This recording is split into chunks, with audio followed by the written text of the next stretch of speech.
Holy Bible. 1 Samuel. Chapter 22. The first book of Samuel. Otherwise called the first book of the Kings. David gains followers. He goes from one place to another, fleeing from Saul. Saul slays the priests who showed kindness to David. Chapter 22. David therefore departed thence, and escaped to the cave Adullam, and when his brethren and all his father's house heard it, they went down thither to him. And every one that was in distress, and every one that was in debt, and every one that was discontented, gathered themselves unto him, and he became a captain over them, and there were with him about 400 men.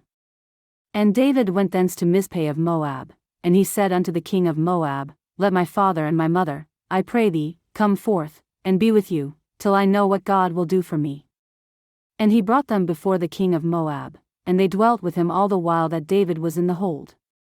And the prophet Gad said unto David, Abide not in the hold, depart, and get thee into the land of Judah. Then David departed, and came into the forest of Hereth.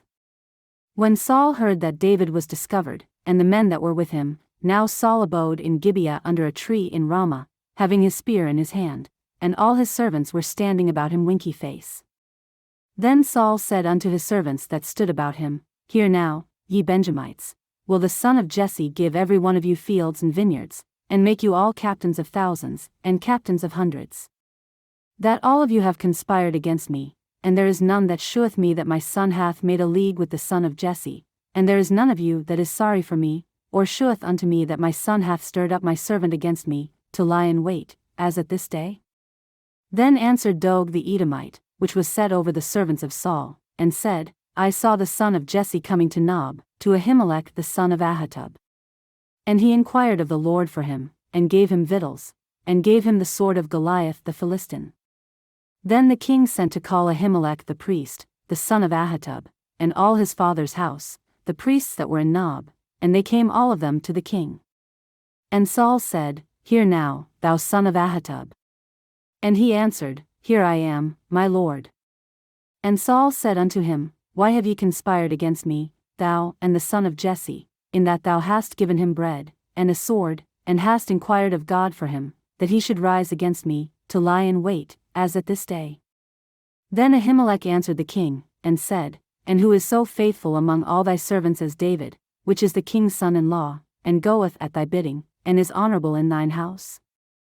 Did I then begin to inquire of God for him?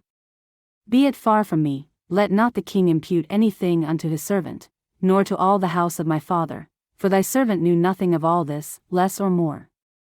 And the king said, Thou shalt surely die, Ahimelech, thou, and all thy father's house.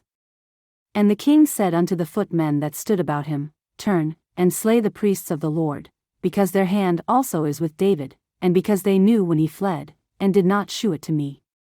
But the servants of the king would not put forth their hand to fall upon the priests of the Lord. And the king said to Doeg, Turn thou, and fall upon the priests. And Doeg the Edomite turned, and he fell upon the priests, and slew on that day 75 persons that did wear a linen ephod. And Nob, the city of the priests, smote he with the edge of the sword, both men and women, children and sucklings, and oxen, and asses, and sheep, with the edge of the sword.